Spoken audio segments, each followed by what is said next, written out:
Hello, everybody. Welcome back. Talking about player versus player. Talking about adversarial behavior at the table. In the first hour, we talked about mostly like social contract stuff and how it interfaces with games and the kinds of things that you can do to foster a sense of sort of safety at the table for doing these things in a way that won't totally F up your game. So if you missed that, you can tune into the VODs. It's an important first step. It's an important first step. We're going to talk about, for the next little bit, both submitted questions. So if you have a question for us, jump over to Twitter and just @SkinnyGhost, fire the question over there. And we're going to talk about games specifically, like what games handle PvP, how they handle them, how they might not, the sort of perception of player adversarial behavior within specific games. I mean, I feel like the starting point here that most people are going to be familiar with, we should either go with Dungeons and Dragons of some variety, or we could start with Apocalypse World because, you know, we just played that. What do you guys think? I have a good personal anecdote about being like adversarial. Ooh, you want to tell us about your character? Yeah, I can tell you about my character. I do. Very brief. So I was playing the like rogue. I think I was like a rogue wizard multi-class. But anyways, I was like the sneaky asshole. This was during the Everon thing, so I was also a changeling. The whole point of the character was that they were a sneaky fucker. And you know, we were playing our game, and there was kind of this like MacGuffin object. And at one point, my character had an opportunity to get a hold of it.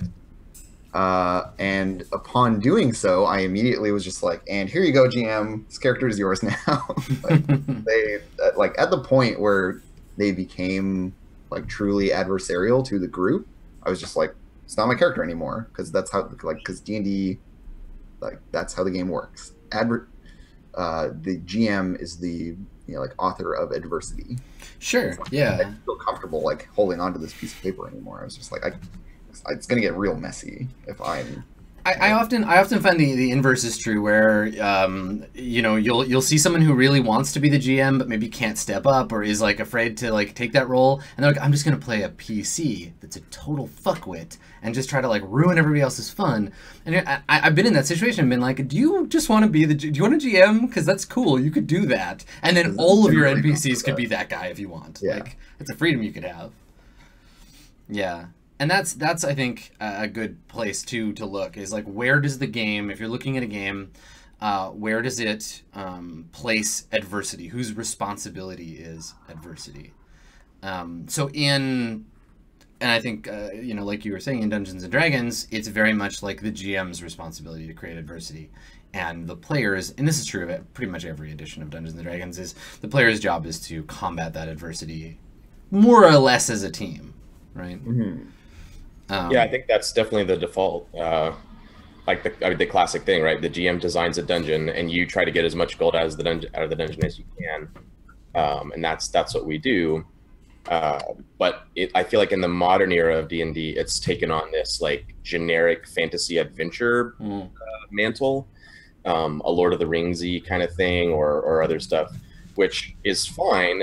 Like, if you know that's what you're trying to do at D&D, more power to you. But like Andrew said, like the support for that is not, you know, you're sort of voiding the warranty on the game a little bit when you try to do that. Well, like, yeah, not that you can't do it. It's just you're kind of on your own a little bit when you go down that path. Lord of the Rings is a great example, because there's PvP in Lord of the Rings, right? Like, Exactly. That's a thing that happens. Yeah, the ring. I'll take it to Gondor. Yeah, give me the like, fucking ring, you little hobbit. Come here. But it's a real thing, but the game, like you said, the D&D has taken on the idea of Lord of the Rings without providing the mechanical support of it. Yeah, and well, they're again, it's like a technique thing, you know. You could argue that there are mechanics that make it happen, but how do you access them? When do you use them? What happens when you make diplomacy checks against PCs? Like, there's a rule for that, but it's not what the game is about. So you end up with that again, having to like back up to the social level and be like, okay, wait, how are we going to handle this? What are we trying to do? The game isn't just going to step in and like make it work out for you. You've got to. Yeah, and I think that's a good way to look at, like, will this game survive PvP? Are there rules for it? If not, how much work are you willing to do to make that happen? Because if it's not in the rules, you need to add it to the game yourself. Then it can only it will only happen at that like person to person level, because it's just about what you agree on, and it's totally arbitrary if there are no like rules supporting. I sometimes think that it would have been an interesting choice with Dungeon World, because we get this in Dungeon World all the time. Like if PCs fight in Dungeon World, it's intentionally sort of unclear. It depends on the narrative. Like if one person is being really like obviously the aggressor and one person is defending, then it might be hack and slash versus interfere or whatever. But if two players are like, yes, we are both going to engage in this fight, it can often be confusing. And I sometimes think about how like it might have been interesting to make a move that just says if you attack another PC, the GM makes a move. Like you just you have no control. You just get to say what you do, and the GM is like, okay, cool. Well, I am in control of PvP or whatever, right? And then give the GM tools for that stuff. So, sorry, go ahead. Talking about Dungeon World and Apocalypse World, probably we want to talk about. It segues from D&D, I think, because like Andrew was saying, Apocalypse World has specific mechanics that address player versus player stuff, not violence, but manipulation. And the book goes into some techniques on how to handle player versus player stuff without necessarily having specific mechanics that do it per se. And I think this applies to D&D too, and might be the first thing I would say about player versus player violence, especially in general across most games, is the technique of pausing the game. I talk about this in some of my games, the idea of having like a video control bar in your game. You can you operate on a buffer for sure. Like I've noticed that in your games where when you GM, you tend to like push forward very quickly, but assume the players will be like, hold on, that I would have done something. Let's just pull that slider back a little. Right. You can always rewind, you can stop, you know, all those buttons are available. And I think pause is super important when it comes to PvP, for the GM to be like, okay, wait, all right, I see where this is going. You're sneaking into his tent tonight to slit his throat when he's asleep. Okay, well, let's pause. Hang on. And then to carefully step through whatever tools that game has given you, in addition to maybe the social stuff we talked about, but to very like meticulously go through in the same way you would do if there was a very important battle or anything where, like, if an NPC was sneaking into someone's tent to slit their throat when they were asleep, like you wouldn't just be like, now you're dead, right? Like you would bring in the technique of, okay, is your character the type of person that worries about this kind of thing? No. Okay. Do you have safeguards in place? What kind of test can we make to see if you're detected? What kind of test do you know? All these things we step through, and if you pause and you step through and check in, you're getting buy-in at each step, and everyone is on the same page before you go to the next thing. People have a chance to object.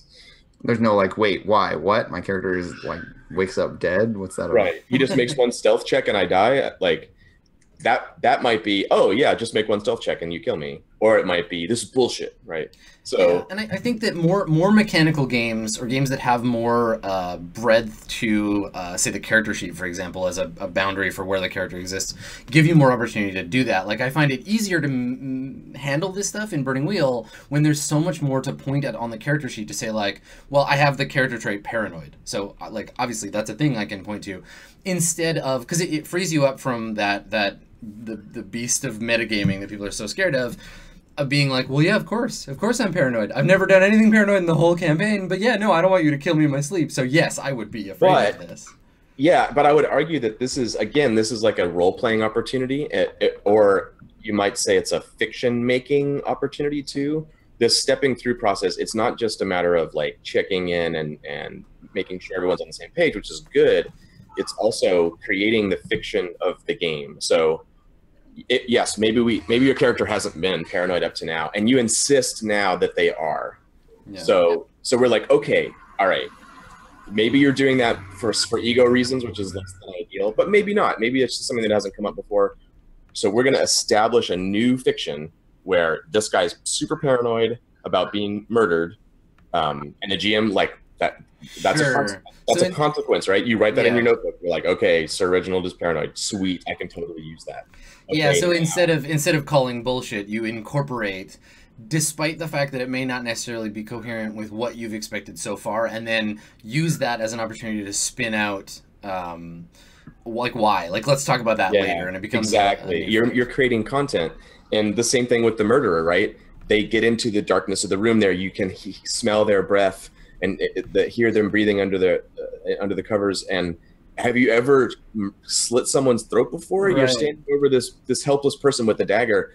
How do you feel about this? Is your character a cold-blooded murderer? Can you bring yourself to do it, or whatever? Like, there's all this opportunity to dig into the characters, and instead of it being this flat kind of like, my character kills your guy, like, that's not role playing. That's not a role playing game. That's just a dumb thing that happened. But if you delve into the details of the fiction, and that death may be this hugely memorable thing.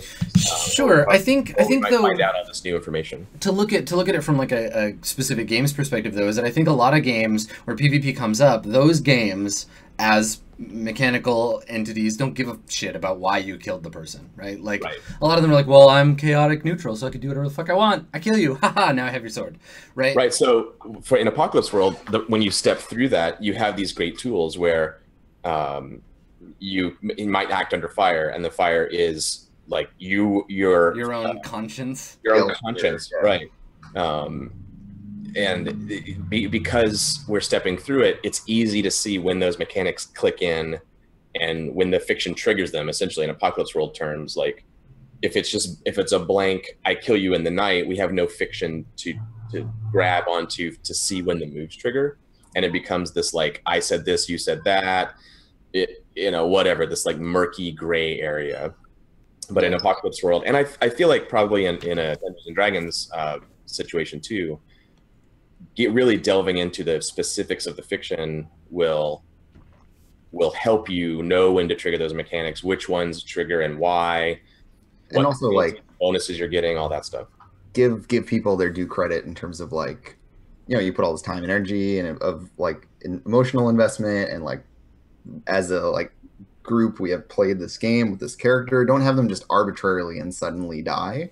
That's going to be really unsatisfying for the group. Like, well, right, all this obviously again, it sucks if your character's just like boom dead, but if there's this whole like thing leading up to it that's really cool, then I'm like much more comfortable letting go of my character if we've played them out in a really compelling way. And like I keep moving away from the game layer. I know we're supposed to be talking about that now, but this is all predicated on that idea that Andrew said before, where we respect each other. So if I get to a point where I'm dragging my blade through your esophagus, like, that's because it's out of respect. It's right. We're here together. It's because I know that I've given you permission to stop me at any point. Yeah, you're right. Why this is happening. You let this happen. Exactly. But it's true. Yeah. Completely. And if that's not in place, then you're helpless essentially, and that's a horrible feeling. That's totally disempowering and crappy. Yeah, you're buying into it, or I guess the point I'm trying to get to mainly. I'll put a link. I'll send it to Adam for the description of the video. We played an Apocalypse World game that got recorded. That is all PvP. It's for PCs, and we just mess with each other for 2 hours, and it's really instructive, I think, to see how you do that in Apocalypse World. And the main thing that Vincent talks about is he was running the game, is this idea of honesty. Like, we're all in Apocalypse World talks about, you say what the fiction demands, you answer questions honestly when someone reads you. The GM answers honestly when you ask questions to the Maelstrom. It's all built on this foundation of honesty as its primary thing. So that again, like, feeds into this interrogating the fiction thing in Apocalypse World, where when I say, do you seriously do this to protect yourself at night from throat slitters? You're like, no, I don't know, because you're being honest about it. You have to have that integrity. Yeah. And that's a sign of being a good player in the game, which is a higher status thing than protecting yourself all the time. Because to protect your ego, it's being a good player means sometimes admitting things that aren't good for your character, but are good for the game. They're good for you as a player, Yeah, you don't have hero protagonist as your character who is perfect in every way and has maximum of all the stats and never dies. He's never gonna die. Nothing bad will ever happen to this person. He's gonna win everything, get everything he wants. And like Adam said, doing that gives you cred later when you play the character who is more aggressive or is trying to manipulate someone or get something over on someone. You've established your credibility as a player earlier when you admitted your own weaknesses or vulnerabilities. When you try to exploit someone else's, it's fair. It's on that same spectrum. And Apocalypse World PvP very much depends on that. It depends on an honest reporting, like Stephanie with Navari. Every time Navari was pushed, she was like, "Yep, nope, I can do that. Yep, I can do it. No problem. I kill him." And that could seem like kind of a stonewalling thing, where you're just insisting on this because you're trying to protect your character or whatever. But that was she's being honest about who Navari is, and Adam reincorporated that back into what the game was about and how the situations played out. That honest reporting from GM and players is key to Apocalypse World PvP. I think it's hard. I think it's hard in a lot of games. And again, you pointed this out as Apocalypse World helps solve this problem of the meta layer of the game of understanding your character at a remove and not being in their head and being able to say, these are ways in which my character is vulnerable. We talk about that in every single session because it comes up, right? It's built in to the mechanics of the game because I don't think I've ever played a game of Apocalypse World where I've had that question come up and be like, in what ways is your character vulnerable to me? And someone was like, none. Fuck you. I'm invincible. Boom. It's just not a thing because you can feel in that moment saying that is a bullshit thing to say, and you're being evasive and you're not playing the game in a fun way. And I think it encourages people to think about that because a Dungeons and Dragons character exists only in how good they are at hitting things or how good they are at not getting killed. There's not a lot of fictional interrogation there about in what ways is your 15th level wizard emotionally vulnerable. Well, and yeah, it's not what the game is about or a question that the game is trying to answer. The question the game is trying to answer is how many orcs can you kill? And and when you're building a character, your goal is to eliminate weakness from it. Yeah. Whereas in Apocalypse World, it is much more interesting to build, or Burning Wheel is a great example. Build weakness into your character is actually that's playing the game correctly, and that's what the game is about: is having these multifaceted, at times vulnerable, at times strong. Well, and I think that Burning Wheel reinforces this really strongly by saying all traits cost points. Right, it's the GURPS inverse where it's oh, you're a brain in a jar. Okay, well you get 100 more points. But if you were a brain in a jar in Burning Wheel, that would cost you some points for serious, right? My limp in Burning Wheel for my character cost me points. It was as expensive as being having a perfect memory or something, right? Those are kind of on the same level because.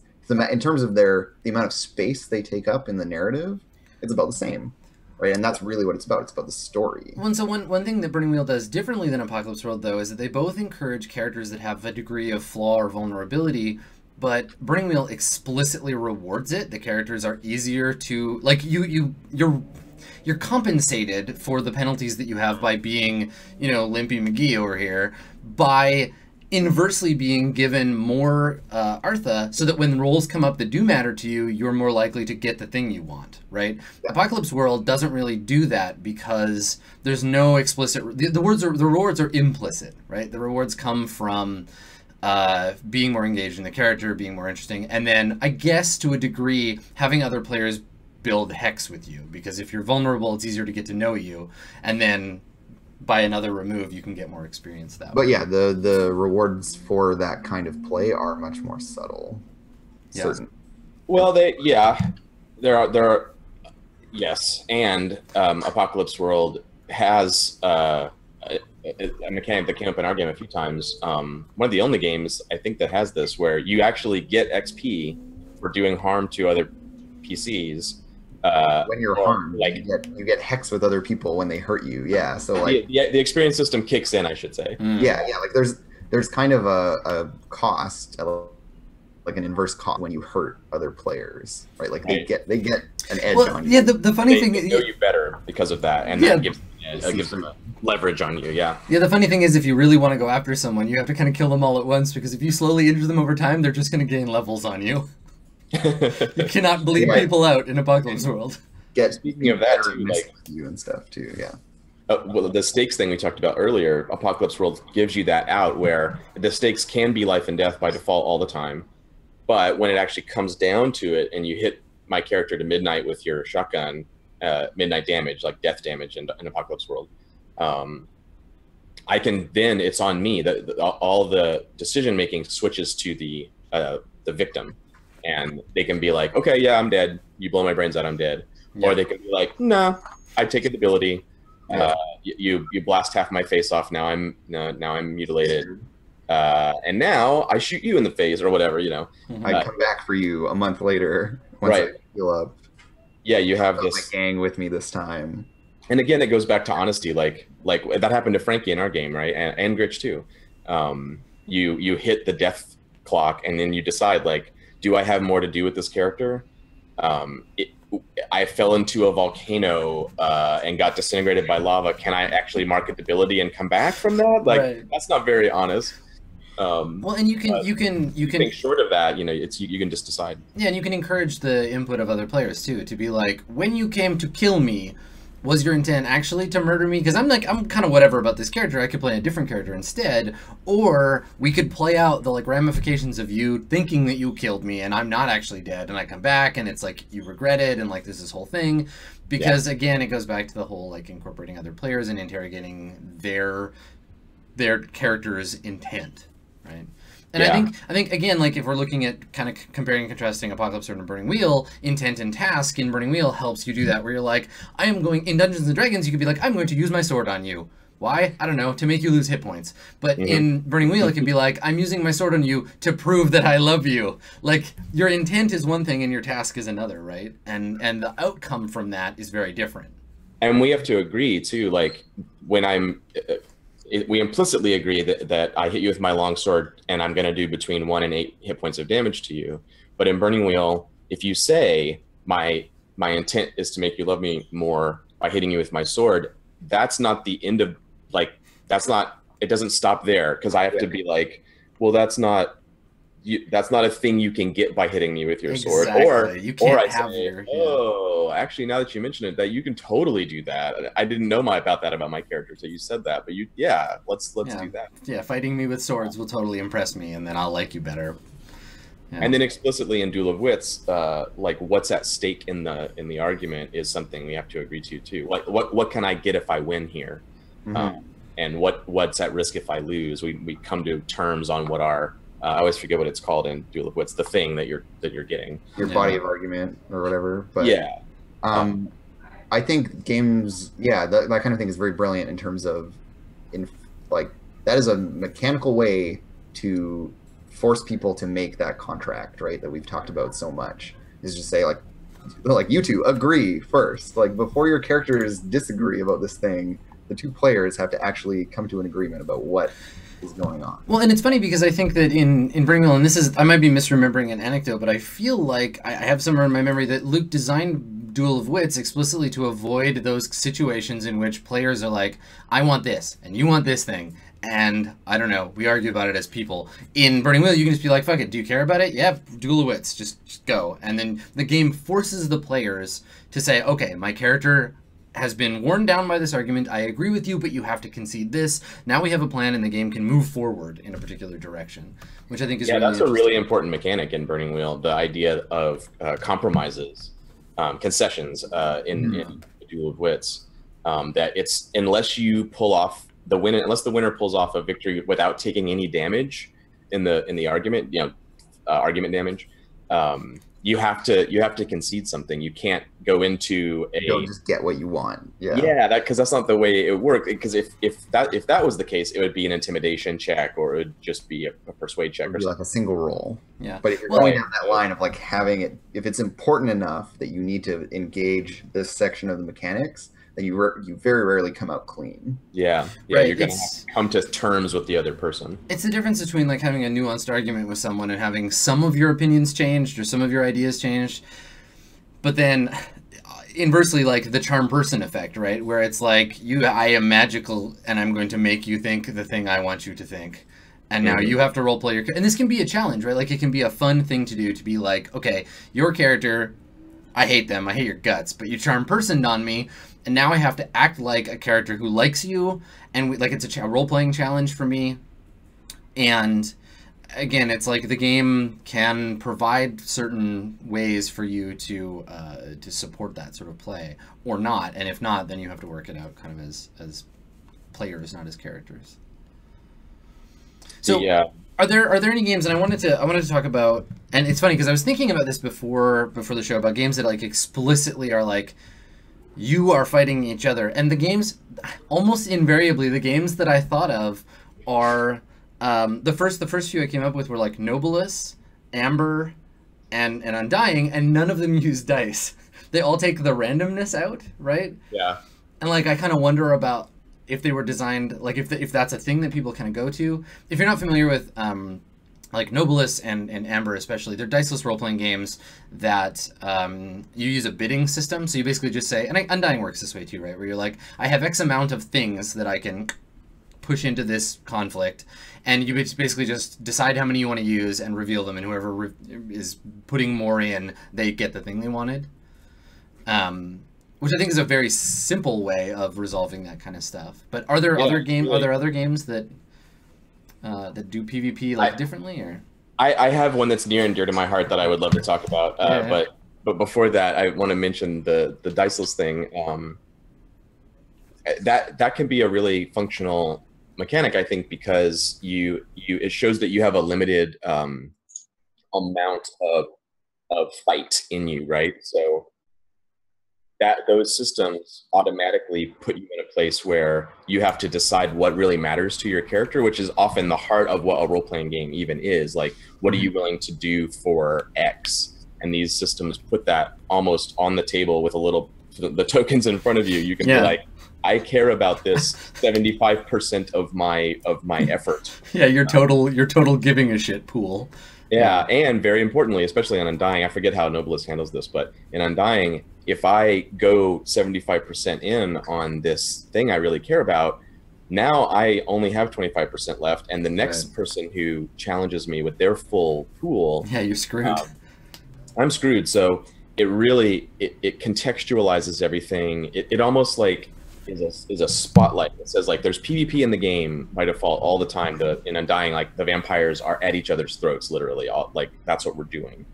But it can't be the case that it's I go up against you and I kick your ass and get what I want, then I go up against you. It goes right back to what we were talking about. It's diplomacy, right? Like if Austria throws all in against Turkey, then it's pretty easy for France to just be like, "What's up, Austria? Boom! You don't have any armies back here." Yeah, once the balance of power shifts. Yeah, and I think that's a thing that we see, and this is where you're encouraged to play in a way that incorporates other players into your plots, right? Where you're like, well, I need to go all in on this thing, so I need you to go after that guy to protect me. Like, go attack Russia as fast as you possibly can so that I can get rid of Germany, and then Russia won't get me. Like, it's it's an and that automatically brings up issues of trust, which is also what the game's about, and all of those mechanics feed into each other. You said you were going to support me. Yeah, I know I said that.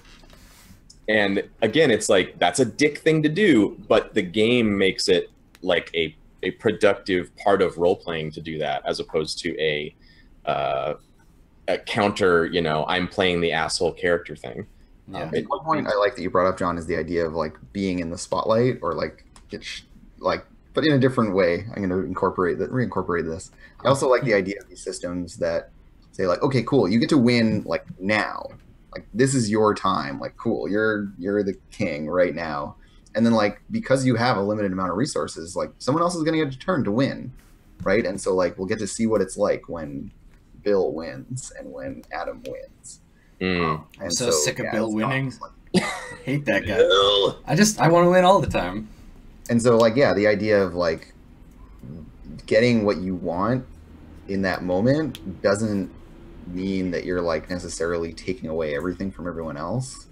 And that, you know, I think it's really important, no matter what game you're playing, to really decide like what is actually worth going to bat for.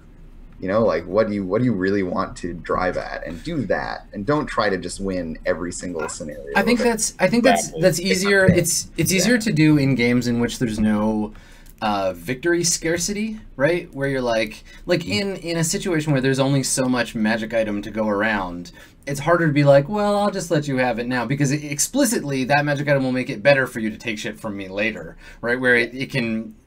I think games where PvP becomes problematic in are games where it's a downward, where it's like that stupid. You get left behind. It's the stupid Raven map from Heroes, where like once you lose one thing, you will probably lose the whole rest of the match. But, you know, playing in role-playing games where there's no scarcity of victory, where it's like, yeah, you can win this thing, and there's lots of win to go around. All kinds of people can have win. Mm-hmm. Yeah, it's great when that can be shared. Yeah, exactly. Yeah. All right, I need to talk about a game real fast, and then we could do Q&A maybe. But in any conversation of PvP, this game has to be mentioned. It's Vincent Baker's masterpiece, I think. It's called Poisoned, and it has some infamy on the internet, but it's a wonderful game design, probably his best design, I think. And it's this tiny little thing, a little pamphlet game. You play a group of pirates on a pirate ship. In a very specific situation, your captain has just been poisoned, thus the title, and you're there on the deck with the cook who poisoned him, and a ship of the line from the English Navy is coming to kill you. No one is in charge. You all there you go. You have at it. You all want different things. You have ambitions. Your characters have specific ambitions that you set up when you make characters, and you know what each other's ambitions are. You have counter things. My ambition is to become captain, because you pick them from a list. So is mine, you know, so we're already at each other's throats. But it has this wonderful mechanic. It has a lot of great mechanics, actually. But the PvP one that I really love is when you attack someone is one of the triggers for this move. You roll dice to resolve an attack. But before you can do that, you say, my character comes up behind yours and I bash your head in with a belaying pin.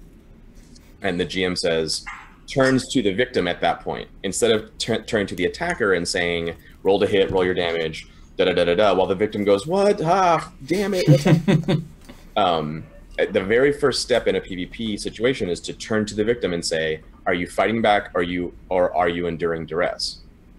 And those are two different moves in the game. So briefly, to make this make sense, in Poison, you make success rolls to build up X's, which are these like ticks that you put on your character sheet, so that when you go into a fight, you get to spin these X's to get bonuses.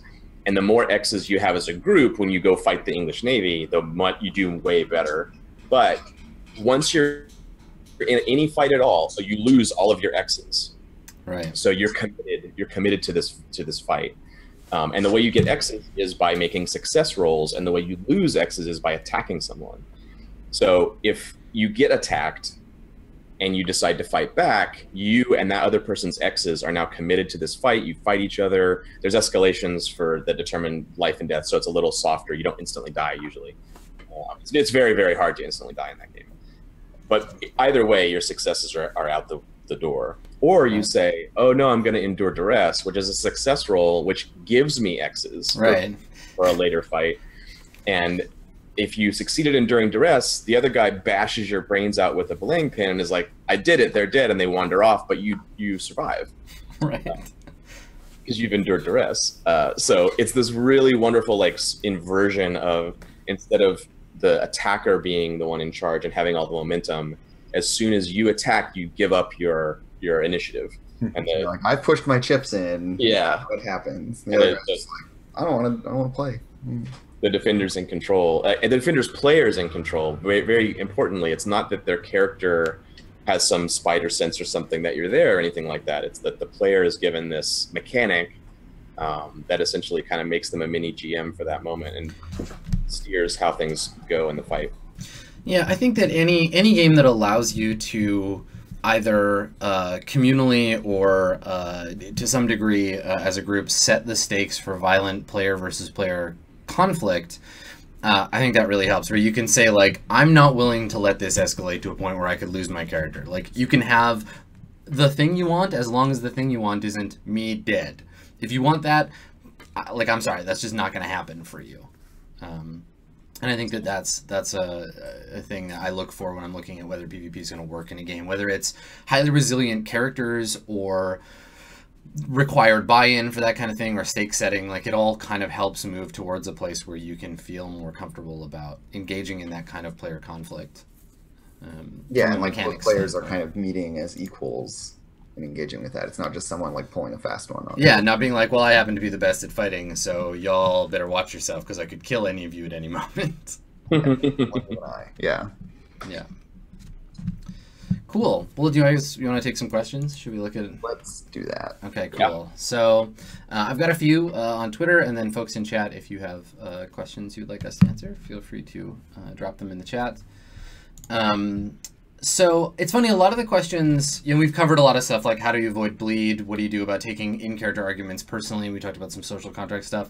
A lot of the questions were things like how to make, and they were implicitly about like Dungeons and Dragons, right, where it was like, how do you make a fight between two players fair when one of them is really good at ranged combat, one of them is really good at melee, and it's like kind of like not nuanced, but like sort of too, I don't know, like on the nose to be able to really cover here. Like, I don't know, like if you made a ranged character, you have a bow, like you're at an advantage. That's how bows work. Yeah, I would say that touches on what we said before about pausing the game and like stepping through it carefully. So the situation is concrete for everyone, and you know, who determined this battlefield and how did they achieve that, you know? Yeah, like there must be more to their characters than just like, oh, I have a bow and we're at like 60 meters, which is my optimum range. Go figure. Like yeah, like D&D has how did the story get you there? has rules for surprise and encounter range, and maybe you just step through those rules and it turns out the encounter range is up close too bad, or the melee guy is also like faster and he's in there, like Burning Wheel has a lot of explicit mechanics about like ranging in and closing in on people and stuff as well. So look to your game to give you direction on how that comes about. Like put the game on pause and then use your tools and be very explicit about why you're choosing them and how you're using them. Yeah, I think that's especially true of PvP, the pausing thing. Like, I think it's a good strategy to have in games generally, but like the stakes are so high in PvP and it often feels like you can't rewind. Like, if one mistake is made during a fight with NPCs that ends up like, oh, the NPC died, well, fuck it. The GM can just make more NPCs. But if it's like, we had this whole like hour-long fight and I died and there was one thing the GM did wrong that maybe would have changed the way that the game... It's like, okay, well, I guess you have to rewind and do the whole fight over again. And then it's yeah, it can be very spotlight stealing. So make sure you take the time to slow things down and make sure you get it right, where you're like, this is fair and we're treating this commensurate with the gravity of the stakes, right? Yeah. Something we totally haven't mentioned either. This is a common issue in games in general, not just PvP. During that fight, after you've gotten 4 arrows to the chest, you can give up and say like, okay, I give, like, here, take the magic item. Take the frickin' sword, geez. And people always forget that in games. Everything becomes this bitter fight to the end. Yeah. Well, and I've mentioned this before in talking about role-playing games in general, that people jump from, like, in real life, people want things, and violence is a byproduct of getting those things. It's so rare that the thing you actually want is, I want to murder you. It's usually, I want someone else to respect me, or I want you to stop doing something, or I want to take something that belongs to you. So think about what your character actually wants before you get in the fight. And sure, you can resolve it with violence, but like John said, like, give them a chance to be like, actually hold up. Like in Swansong, and we're far enough from this episode that I think I can talk about it, like Higgs and Prosper got into like a knockdown, like someone was probably going to die fight, and when Steven's character seized the advantage and took Higgs's weapon away, Higgs surrendered. Prosper was like, I could kill you right now. And Higgs was like, please don't. And he didn't. And that was it. The fight was over. And we got to resolve it in a way that felt way more satisfying than if it was just like, well, you started this fight. Blow. You're dead. We're out. Right? Two games that handle that mechanically, Dogs in the Vineyard and In a Wicked Age, both by Vincent Baker. Dogs in particular has a poker-like mechanic, and you can fold. That's an option you have, or give. In A Wicked Age, no matter what's happening in the fight, you're shooting back and forth, or you're arguing, and whatever it is. On your turn, you can be like, you know what? I fold. I'm out. I don't want you. You're getting the thing you want now, and I'm giving up. And that's such a useful thing. Yeah, for sure. So yeah, not even related to a specific question, but yeah, keep in mind that at any point, like, combat can stop. It can be a thing that doesn't happen. And I think that some of that comes from the idea of the, like, Final Fantasy style, like, once you roll initiative, you got to keep going until everybody's dead on one side or the other. Hit points need to be reduced to 0. Yeah, for sure. There's a really interesting one, and I think that the answer, like, for me, is pretty clear, but I want to hear what you guys say. So if two PCs agree on the outcome of a PvP fight, do you make them engage in the mechanics anyway, or do you just say, okay, it happens this way, you describe it? That's a great question. I think that touches on all of gaming, really, right? Like, if the GM and a player agreed on how much treasure they got out of the dungeon, would you need to play through the dungeon? Right.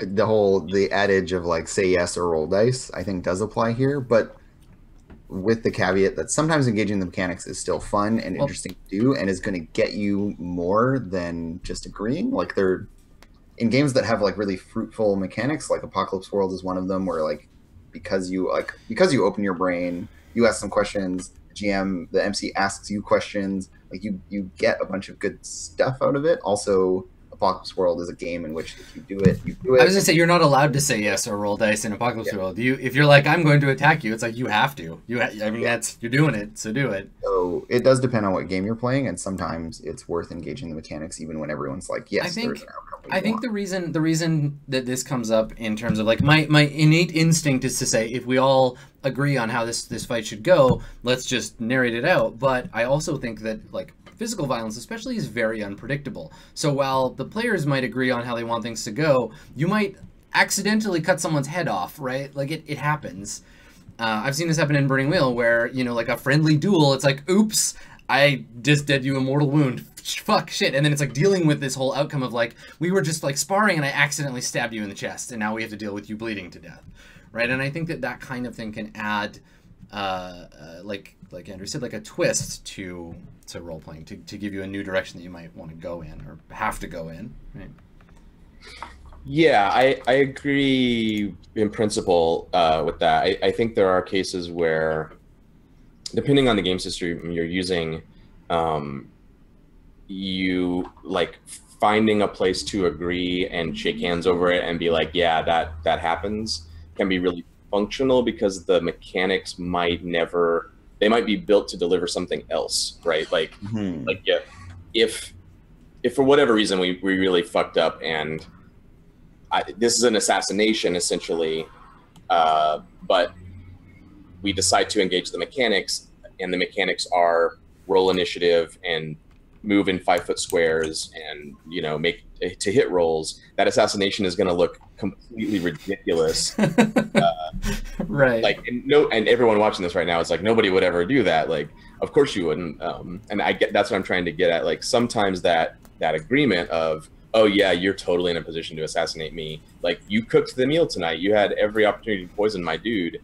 That agreeing to that might save you a lot of pain if you decide to try to make the mechanic give that result, and when they're built to do something else. Yeah, I guess I had skipped over the part where people are playing games that don't handle that very well. So right. Like, yes, I wouldn't necessarily engage the mechanics if you're like, well, we're gonna have this really tense duel and I'm gonna lose because, you know, I actually secretly want you to win and have a death wish. But no, we're gonna spend 2.5 hours with each other just hacking away until I run out of hit points. Yeah, and on my turn, I'm just gonna be like, oh, I double move in a circle around you until I'm out of action. Right. Never roll the dice for the chance that I might kill you. Yeah. Don't do that. That would be bad. Yeah. It's a little bit akin to situations where you say, you know, you fall out of the airplane at 30,000 feet. Like, we don't roll 100 d8 of fall damage. We're just like, yeah, you die. There are all those cases in games where but it's so fun to roll 100 d8s. Yeah. Yeah, that's the thing. Like, engaging the mechanics when it's appropriate and recognizing when the mechanics don't reflect the fiction is a skill that I think GMs pick up over time as you get more experience with different games. Yeah, and I think we've talked about already, like, how you do that, how you have that conversation, and how you determine when to do it and when not to do it, and how to do it socially. Yeah. There's a question in chat that I think is interesting about less obvious PvP. So Iron Fist of Glee is asking, how do you handle as a GM or a player in a game like passive aggressive PvP? So a member working against the overall goals and ideals of the party through either like direct action or subtle sabotage through like ineffective play. And is that a form of PvP, and how do you handle it differently? Like someone who, and this happens all the time. Like I'm playing a character like this in D&D right now, where it's like I'm a good cleric. No, I'm not. I'm actually a bad guy. I'm secretly doing bad guy stuff, and it's really fun from a player secretly. But it's not a secret, right? And that's how I handle it, by being like, hey everybody, your characters, and you have to trust the players, but your characters don't know that I'm like secret evil guy, but I actually am. And I find that to be more fun, and it goes back to the social level stuff where you just like tell them and trust them not to be like, I stab you for no apparent reason. Not to just ruin your fun. Yeah. Well, right, because there's the act of role playing. But there's a lot of things that encompass that. But one way to look at it is there's a thing my character wants, and I currently don't. They currently don't have it, and in order to get from here to there, I'm going to propose these steps, and we're going to see how those things go. And it might be in a little micro level, or it might be this big macro campaign scale. But the sort of agreement of role playing is that I don't say that I get the thing. I say how I try to pursue that thing. And so when you say, hey, everyone, I'm secretly a bad guy who seems to be a good cleric, my reaction as the role player isn't to say, I know the truth and I see through your bullshit and I kill you. It's to say, my character wants to learn this secret. Yes, exactly. So what do I have? What's my first step? Okay, my first step is you're a newcomer to the group. I'm going to watch you like a hawk. Right. And I'm suspicious of your real intentions or whatever. Like we set off on this path of fun and exploration, and that whole thing becomes part of the game we're playing, as opposed to a player's secret and another player trying to find it out and all that stuff. So yeah, maybe check in with this player about like, hey, so I see that you're doing some stuff, and I'm like, and it feels like it's kind of counterproductive for the group.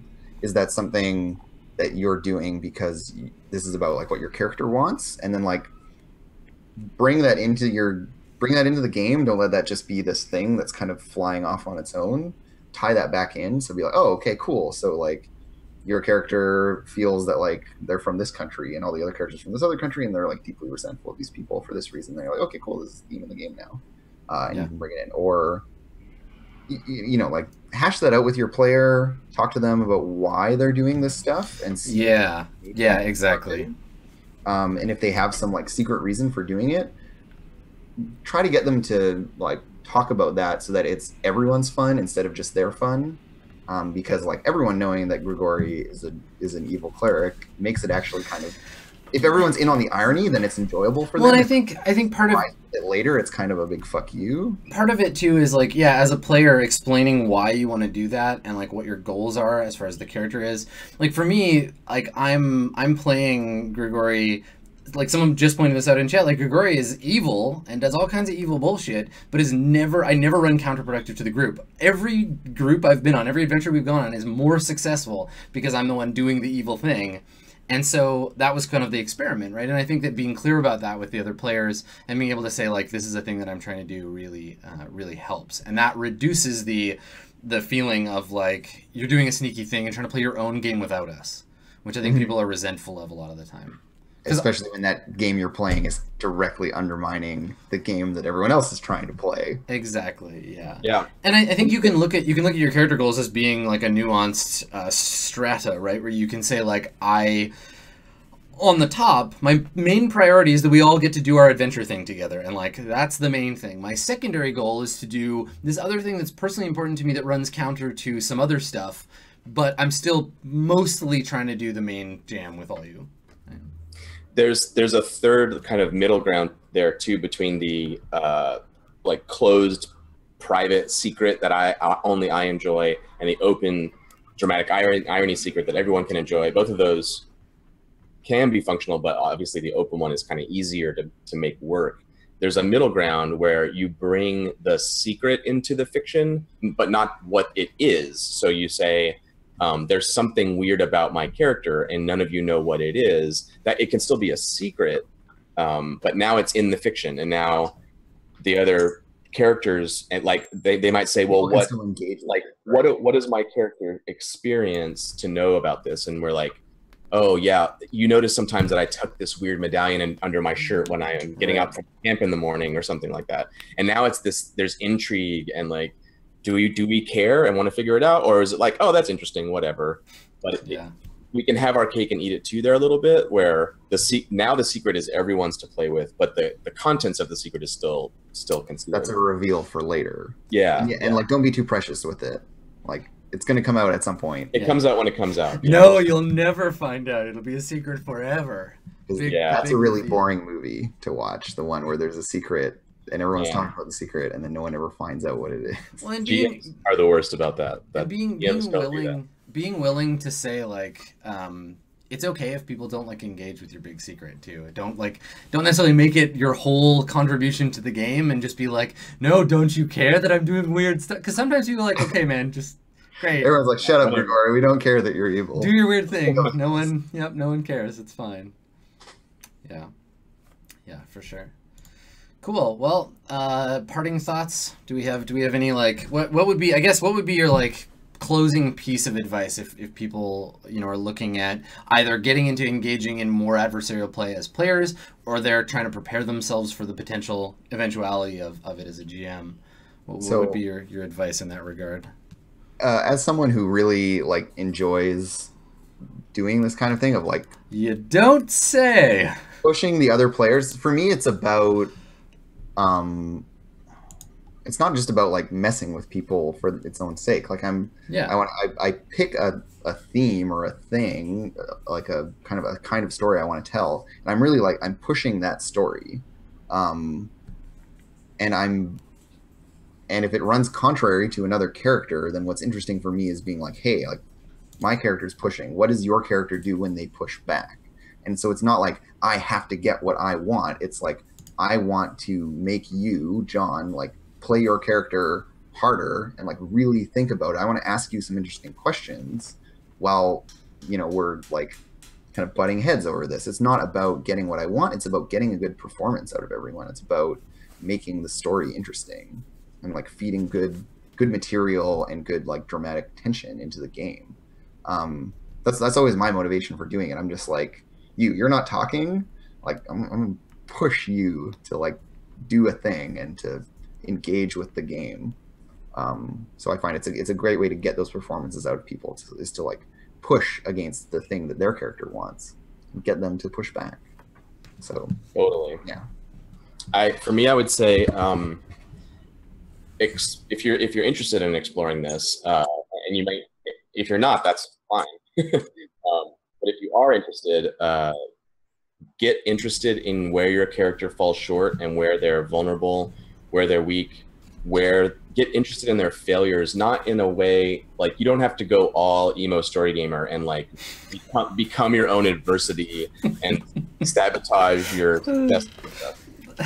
But, expand your definition of what fun at the gaming table is, and include a Han Solo character who fails every single roll that they make, or Jimmy McNulty from The Wire, someone who's their own worst enemy, who doesn't have their best interests at heart. As a player, get interested in those points where you're able to sit back and go, wow, I I wasn't able to achieve that. That's interesting. I strove for this thing and it didn't work out. Someone betrayed me and I was totally vulnerable to them, and they stabbed me in the back. Like, what do I do now? Try to cultivate an interest in yourself of looking at your character from that one step removed, and seeing their less than perfect performances as an interesting turn of events. And I think that will feed into a functional PvP in a good way. If everyone is doing that, is curious about what happens when they're betrayed or whatever. Yeah, be ready to not get your way and not get what you want when you're leaving, because when you attack other players or like push against other players, there's always a chance that they're going to push back and get what they, like if you're in player versus player, one of those two players wins, and it might not be you. Be ready for that outcome. Think of ways. It doesn't mean you have to pull your punches either. You can still play hard. You can still go all in and try your hardest to succeed. Advocate for your character super hard, but hold on lightly. Like when things go wrong, it's just as interesting as when they go right. Yes, exactly. I think that's the key thing to remember about diving into a PvP situation. Make sure as best as you can that you're as interested in either outcome. Getting the thing you want is interesting to you, but the ramifications of not getting what you want and where to go from there should also be just as interesting. And I think that's I would say that that's like a big thing to keep in mind, right? Is that ideally PvP isn't an endpoint; it's just a start of some other new thing for all of the characters involved. And I think if you go at it with that angle and being supported by all the social contract stuff that we talked about, you'll get a lot better experience out of PvP than if you just say, I want a thing, let's fight. Yeah, just getting the +1 sword isn't as cool as like both characters having this transformative moment where the one is like fighting for it and then is like about to kill the guy for it and has this moment of like, oh crap, I almost killed him over just a sword. And then, all that good fun. Yeah, very cool. Cool. Well, thanks for coming and talking about PvP with us. As far as like this kind of stuff goes, I think it's really interesting to be able to take some time and really delve into it. We talk a little bit about these kind of topics as we play, and I would love to do kind of more of this as we go along. Cool. So yeah, thanks for coming, guys. Do you want to let's tell everybody where they can find you in case they want to do that. Andrew, why don't you go first? Yeah, you can follow me on Twitter at CommutingCrow. I'm doing 2 time slots for this Roll20 show thing. I'm doing the Burning Wheel show, and then we're going to be doing something else in this 11 to 3 time slot coming weeks. I'm excited to see what that is. And yeah, Burning Wheel is looking to be really awesome. And I've been checking out some of the like Reddit stuff, people talking, and like I am getting some knowledge dropped on me in terms of like French Revolutionary history and all this stuff, and it's actually very, very helpful. Like people are contributing to kind of our like setting and character research, which I'm doing some of my own, but like having these other people like feeding in content and information is really awesome. It's really been a lot of fun. Cool. John? Yeah, I'm John Harper, and my Twitter's on here. I design games. If you want to check out those, they're at 17design.com, all spelled out. Yeah, I'm really excited about what's coming next in this slot, and whatever that may be. And also watching Burning Wheel, because it's been super cool so far. That's been really good, and I think we're going to get to see probably some of these things we're talking about in practice in that game. The social level stuff and the mechanical PvP stuff in Burning Wheel will almost certainly come to fruition in that game. So if you're interested in seeing it put into practice, maybe that's a good show to check in on. Yeah, this was great. Thanks for all the questions too. They were really good. Yeah, absolutely. And I'll try, if there are any questions that we didn't cover, I'll try to reply to them. They're all out on the Twitter as well. And if you have questions about PvP or you want to start a conversation about it, over on the Roll20 subreddit is the place to be. I am, as usual, Adam Coble. I'm your GM here. Yeah, and as Andrew and John already set up for me, we've got a regular game of Burning Wheel going every Friday at 5 p.m. Pacific, and then in this time slot at 11 on Thursdays, we will be announcing the new game probably shortly after Gen Con. So that's a thing that you can keep an eye out for if you are in a more 11 a.m. friendly time zone. So yeah, take these things that we have taught you and go and start your own game on Roll20 and make some characters and then have them fight each other. Because we don't do this just because we like talking about role-playing games. We want to help people have a better time doing that. So go forth and roll many crits, and we will see you again next time. Bye, everybody. Bye.